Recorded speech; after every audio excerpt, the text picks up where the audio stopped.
Allez, bonjour à tous et bienvenue. Voici une checklist express pensée pour les étudiants en data science. L'objectif est simple, comment on transforme une analyse, même super complexe, en une présentation qui soit claire, percutante et surtout dont on se souvient. Allez, on attaque. Le scénario classique.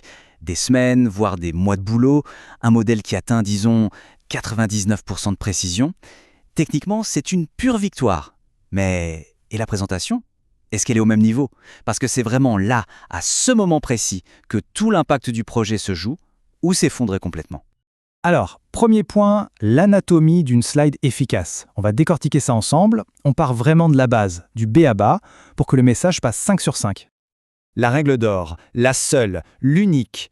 Une slide égale une idée. Point. C'est aussi simple que ça. Si on essaye d'en mettre plus, on prend le risque que le public ne retienne, rien du tout. Et même pour cette unique idée, il faut faire des choix. En général, un public retient difficilement plus de 3 points clés par slide. Pas plus. Du coup, l'astuce, c'est de se concentrer sur l'essentiel, et seulement l'essentiel.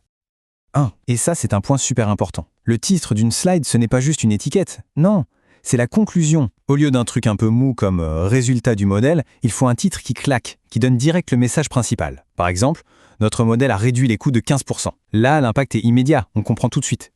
Il faut aussi penser à ce qu'on appelle la lecture en Z. C'est tout bête. L'œil, naturellement, il part du titre en haut à gauche, il scanne un peu au milieu et il finit sa course en bas à droite. En structurant l'info comme ça, en suivant ce chemin, la slide devient hyper facile à lire, super intuitif. Ok, deuxième partie, les projets techniques. La grande question, comment on applique tout ça quand il s'agit de présenter du code ou des schémas d'architecture bien complexes ? C'est souvent là que ça se corse. Alors là, on a l'erreur que tout le monde fait au moins une fois. Balancer une capture d'écran complète de l'IDE. Franchement, c'est illisible, on ne voit rien, et l'info importante est noyée. La bonne approche, c'est quoi ? C'est d'isoler un petit bout de code, juste le morceau pertinent. On met un cadre rouge sur la fonction clé et on ajoute une petite phrase d'explication. Le focus, c'est ça qui donne de la puissance au message. Et pour les schémas d'architecture surtout, il ne faut pas avoir peur de la simplicité. Un schéma simple, même s'il est dessiné à la main sur un bout de papier et pris en photo, c'est souvent beaucoup plus efficace qu'un diagramme ultra complexe et indigeste. Pourquoi ? Parce qu'un schéma simple, ça ne montre pas juste l'architecture finale, ça révèle le cheminement de la pensée. Et c'est ça qui a de la valeur. Troisième partie, le processus de création. On a vu à quoi ressemble une bonne slide. Maintenant, la question c'est comment on fait pour y arriver. Le secret, en fait, il n'est pas dans l'outil, il est dans le workflow. Et là, attention, l'erreur numéro 1, celle dans laquelle on tombe presque tous, c'est d'ouvrir PowerPoint ou Keynote en premier. C'est le réflexe, mais c'est la pire chose à faire. Ça fige la pensée, ça la coince dans des cases avant même que l'histoire soit claire dans la tête. Le bon processus, en fait, c'est tout l'inverse. D'abord, étape 1, le narratif. On prend une page blanche, un document texte, et on raconte l'histoire du projet, de A à Z. Étape 2, on distille cette histoire avec une méthode qu'on appelle le tome. Et seulement à la fin, étape 3, on construit le plan, la structure des slides, en pensant à une chose. Qui est en face de nous ?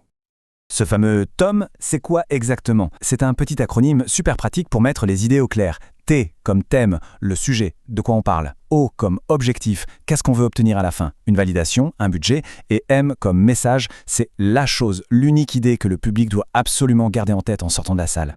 Et cette adaptation à l'audience, c'est vraiment crucial. Prenons un exemple. Pour une soutenance face à un professeur, le plan doit suivre la grille d'évaluation. La priorité, c'est la méthode, la rigueur technique. On va parler de MLflow, d'AWS, de CI/CD. Par contre, le même projet présenté à un CEO, là on change tout. On commence direct par l'impact business, le retour sur investissement, le fameux ROI. Les détails techniques, ça viendra beaucoup plus tard, si jamais ça vient. Le point d'entrée, c'est le business, c'est l'argent. On arrive à la 4e et dernière partie, le jour J. Tout ce travail de préparation, c'est pour ce moment-là. Le moment de vérité, la prise de parole. Comment on fait pour ne pas tout gâcher et assurer une performance au top ? Alors une règle un peu paradoxale, mais elle est fondamentale. La connexion avec les slides doit être de 0%. 0. Les slides, c'est pour le public. C'est un support visuel pour eux. Ce n'est pas un prompteur. L'histoire, il faut être capable de la raconter, même si l'écran s'éteint. Quand on est en présentiel, en face des gens, un petit moyen mnémotechnique, RDV. R pour le regard. On balaie la salle, on crée un contact. D pour le dos. On se tient droit, bien stable sur ses pieds. Et V pour la voix. On projette, on articule bien et surtout on fait varier le rythme pour garder tout le monde attentif. Et à distance, c'est une autre discipline, mais tout aussi critique. Petite checklist rapide, la caméra, elle est activée, évidemment. L'arrière-plan est nickel. Le regard, il est fixé sur la petite lumière de la caméra, pas sur l'écran. On a vérifié son micro avant. Et le plus important, on coupe toutes les notifications. Zéro distraction.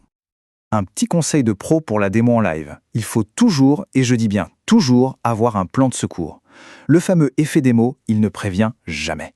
Une petite vidéo enregistrée la veille ou juste quelques captures d'écran, ça peut littéralement sauver une présentation. Et pour finir, la séance de questions-réponses. L'annexe, ce n'est pas la poubelle où on jette les slides en trop. Non, c'est un arsenal stratégique. C'est là qu'on met les détails qui tuent, les captures de code complètes, les métriques super complexes.